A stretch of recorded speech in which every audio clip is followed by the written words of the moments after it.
UTL solar लावणार आणि सबसिडीही मिळवून देणार। अजित पवार आणि मुख्यमंत्री शिंदेंमध्ये रात्री 3 तास बैठक। शहांनी सांगितलेला प्लॅन अंमलात आणण्याबाबत आणि शिंदे गट दादा गटात आमने सामने येऊ शकणाऱ्या जागांवर चर्चा। सूत्रांची माहिती।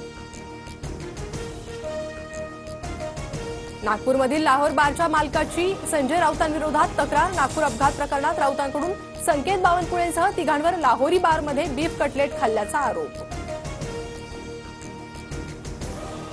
नागपुरातील अपघातग्रस्त गाडीमधील बिलाच्या बीफचा उल्लेख। जिथे मतं बदलली जातात तिथे काहीही होऊ शकतं, बिलामध्ये बदल केला जाऊ शकतो, संजय राऊतांचा आरोप।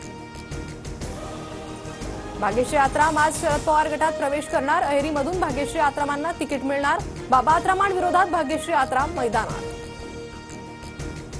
पंतप्रधान मोदींच्या हस्ते सरन्यायाधीश DY चंद्रचूड यांच्या घरच्या गणरायाची आरती। चंद्रचूड 8 नोव्हेंबरला निवृत्त होणार। सरकार वाचवण्यासाठी वेगळं काही घडतंय का? सरन्यायाधीशांनी केसमधून बाहेर पडावं। आम्हाला आता न्याय मिळेल असं वाटत नाही, संजय राऊतांकडून शंका उपस्थित। शिवसेना आणि राष्ट्रवादी आमदार अपात्रता प्रकरणावर आज सुनावणीकडे संपूर्ण राज्याचं लक्ष। नागपुरात फडणवीसांचे आभार मानणारे बॅनरवर मुख्यमंत्री शिंदेंचा फोटो, मात्र अजितदादांचा फोटो गायब। उपमुख्यमंत्री अजित पवार आज खेड विधानसभेच्या दौऱ्यावर। अजितदादा उमेदवाराची घोषणा करण्याची शक्यता। खेडमध्ये दिलीप मोहिते पाटील अजित पवार गटाचे आमदार। राजेंद्र राऊतांचा आजपासून ठिय्या तर 16 तारखेपासून बेमुदत उपोषण। मराठा आरक्षणाबाबत विशेष अधिवेशन बोलावण्याची मागणी। शिंदे गटाचे आमदार महेंद्र थोरवेंच्या बॉडीगार्डवर एकाला भर रस्त्यात मारहाण केल्याचा आरोप। ठाकरे गटाकडून व्हिडिओ ट्विट, मारहाण करणारा माझा बॉडीगार्ड नाही, थोरवेंकडून स्पष्ट।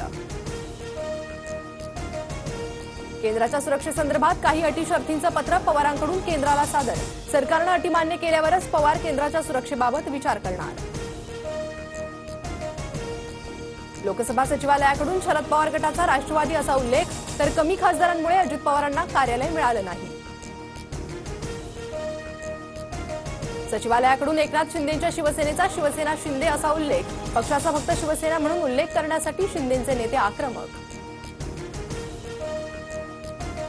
ईडीचे मुंबई आणि कोलकात्यात छापे, कारवाईत 12,96,000 रुपयांचे विदेशी चलन आणि परदेशी बँक खात्यांसंबंधी कागदपत्र जप्त।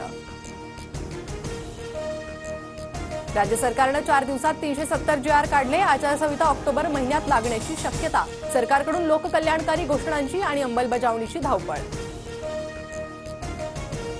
70 वर्षांवरील प्रत्येक नागरिकांना आयुष्मान भारत योजनेचा लाभ घेता येणार। केंद्राचा मोठा निर्णय, 5 लाखांपर्यंत मोफत उपचारासह उत्पन्नाची मर्यादा नसणार। विदर्भात पावसामुळे अनेक गावांचा संपर्क तुटला। गडचिरोलीच्या भामरागड तालुक्यात पूरपरिस्थिती कायम।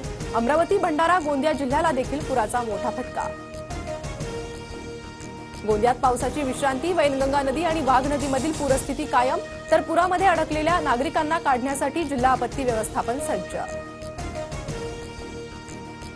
नागपूर विभागात झालेल्या पावसाचा फडणवीसांकडून आढावा। अतिवृष्टी आणि पुराच्या नुकसानीचे तातडीनं पंचनामे करण्याचे आदेश। बाग, वैनगंगा, बावनथडी नद्यांना आलेल्या पुरात प्रचंड नुकसान। राज्यात पुढील 5 दिवस पावसाची उघडीप। किनारपट्टीसह विदर्भातही जोर कमी राहणार, हवामान खात्याचा अंदाज। UTL सोलार लावणार आणि सबसिडीही मिळवून देणार।